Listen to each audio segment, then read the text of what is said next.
Здравствуйте, дорогие друзья! Я рада вас приветствовать на моем канале. Сегодня в данном видео я показываю, как же сделать вот такие ровные глянцевые подтеки и ровную глянцевую поверхность из шоколадной глазури для торта без желатина на качественном белом шоколаде. Подтеки эти у меня нанесены именно на самый проблемный белково-заварной крем. И сейчас я покажу вам, как я это делаю. 50 грамм качественного белого шоколада. У меня здесь 25% какао. Я его сейчас измельчаю ножом и отправляю разогреваться в микроволновку на 30 секунд. Микроволновая печь у меня 1000 ватт мощности. Вот в таком виде я его достаю. Не нужно этого пугаться, что он у меня здесь какими-то комочками. Сейчас вилкой буквально за минуту я его вымешиваю. Также вы можете разогревать его на водяной бане. И тоже вот, чтобы он остался вот именно с такими комочками. Потому что чем горячее будет шоколад, тем проблемнее будет нам потом его остудить и делать из него уже правильную глазурь. Все это сейчас я просто вымешиваю вилкой. И делается это очень быстро. Вот такая масса у меня получается. Сейчас я в эту массу буду вводить сливки. Сливки у меня комнатной температуры. Сливок мне нужно буквально 30 грамм. Здесь у меня 50 грамм шоколада, покрывать я буду половину торта.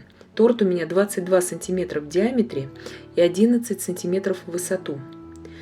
Сливки у меня 30%, самые обычные сливки для взбивания. Не 33, а 30% здесь. Ровно 30 грамм я ввожу на 50 грамм белого шоколада.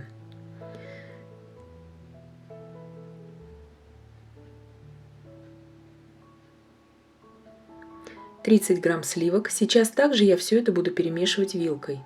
Я ничего здесь не взбиваю, не нагреваю опять. Все это сейчас перемешается. Будет казаться, что эта масса все застыла. Если у вас сливки комнатной температуры, все вымешается. Буквально за где-то примерно минуту. Нам не нужна здесь лишняя температура. Сейчас я беру 5 грамм качественного очень маргарина. У меня маргарин Рама. 5 грамм мне нужно всего лишь на всю эту массу. Маргарин я беру не из-за того, что я такая жадная и не хочу использовать именно сливочное масло, ни в коем случае. Маргарин здесь дает пластичность этой массе, и в то же время он ее очень быстро фиксируется, потому что маргарин быстро схватывается. Растительное масло испробовано тоже на горьком собственном опыте. Я не добавляю, может свернуться белый шоколад, будет странный привкус у глазури, и поэтому добавляю именно маргарин. Здесь мне нужна температура от 26 до 28 градусов Цельсия. Моя же глазурь сейчас, вот я показываю, достигла 27 градусов Цельсия, оптимальная температура. Маргарин во вкусе не чувствуется абсолютно. Он нам нужен здесь именно как связующий элемент. На масле будут подтеки еще на сливочном. Именно более плотные подтеки, которыми мы будем покрывать боковину торта. В данном же случае мы рассматриваем без желатина те подтеки, которыми можно покрыть и верх торта, и также очень ровные глянцевые подтеки на боковине торта сделать. Я беру белый краситель гелевый фирмы Wilton. Он у меня, я всегда им пользуюсь. Это очень качественный английский краситель. Буквально вот так вот на кончике вилки я беру и вмешиваю его в мою смесь. Для чего я беру белый краситель? Чтобы подтеки мои были непрозрачными. Если же вам нужны прозрачные подтеки, тогда мы не добавляем белый краситель. Мне же нужны в данном торте непрозрачные подтеки. Также вымешиваю все вилкой. Сухой краситель я не беру. Могут остаться крупинки от сухого красителя, и это будет очень некрасиво смотреться потом в готовых подтеках. Просто вилкой буквально полминуты все это вымешалось. Теперь я беру уже мой основной краситель, которым я хочу сделать именно цвет. В данном случае у меня это темно-сиреневый, такой пурпурный цвет, насыщенный. Мне нужно это был по тематике торта. И фирма у меня здесь Rainbow Dust. Продается он и в России, и в других странах СНГ. И в Германии он продается во всех кондитерских магазинах. Вот такой вот краситель. И также он продается на eBay, на Амазоне в Германии. Везде он продается и очень качественный.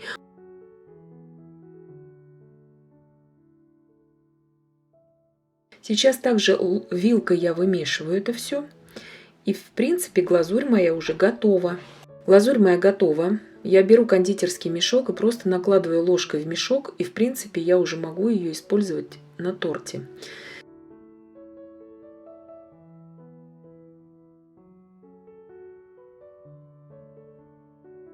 Я еще раз вот так промешиваю ложкой, чтобы пузыри эти вышли. И просто накладываю ее в кондитерский мешок. Если же не добавлять маргарин, а сделать только со сливками в этой же пропорции, глазурь будет жидкая. Она будет такая, может где-то такими большими оползнями сходить с торта. И также она будет настолько жидкой, что будет полупрозрачная. Торт мой уже час простоял в холодильнике после того, как я его покрыла белково-заварным кремом. Он должен быть охлажден. Любой крем. И эту же глазурь можно на всех видах масляного крема использовать. И на крем-чизе, и на белково-масляном, и на творожном, на любом. И смотрите, я едва докасываюсь. Я никаких таких спускания этой глазури не делаю здесь. Я просто слегка докасываюсь и убираю в сторону мой кондитерский мешок. Кондитерский мешок у меня отрезан где-то на 3 миллиметра, не больше. Здесь больше его отрезать не нужно. И вот здесь в правом углу, я сейчас, к сожалению, там не вошло в кадр, я на пару секунд продержала дольше мой кондитерский мешок над этим подтеком, и у меня потом 2 подтека так слегка сползут. Сейчас я заполняю из этого же мешка вот так вот дальше мою поверхность. Так как поверхность торта у меня очень холодная, глазурь схватывается очень быстро. И в то же время смотрите, как плавно и равномерно она распределяется именно по поверхности торта.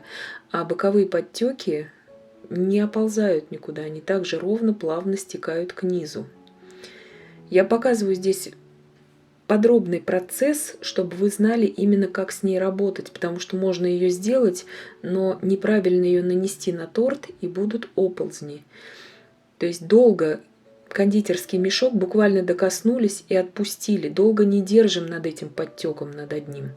Здесь я также показываю наполовину торта именно, чтобы вы видели, что глазурь никуда не поплывет по торту. Она, как вот мы ее отсадим, так она и будет зафиксирована на поверхности торта.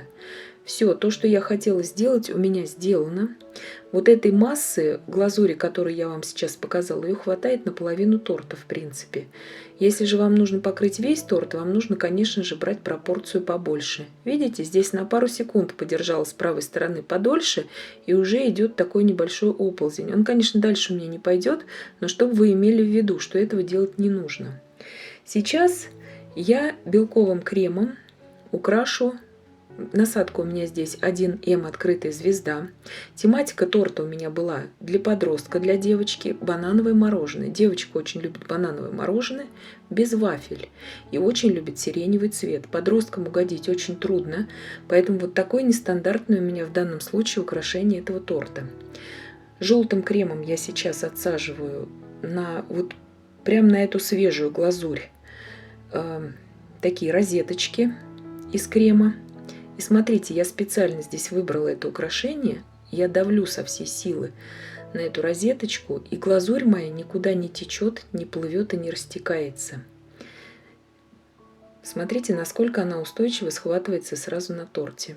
Видите, как она была у меня, эта глазурь, так она и есть. Здесь сбоку я пару завитков также сделаю, потому что пожелание было такое, чтобы не было много крема на торте. Вот такое незатейливое украшение, но имеет место быть тоже. То есть здесь как бы шапочки у мороженого у меня. Видите, вот здесь на пару секунд подержала подольше. Не нужно держать дольше над подтеком кондитерский мешок. Вот такие ровные глянцевые подтеки у меня получаются. По центру торта, видите, глазурь, как я ее хотела нанести, так дальше она никуда у меня не растеклась и не расплылась.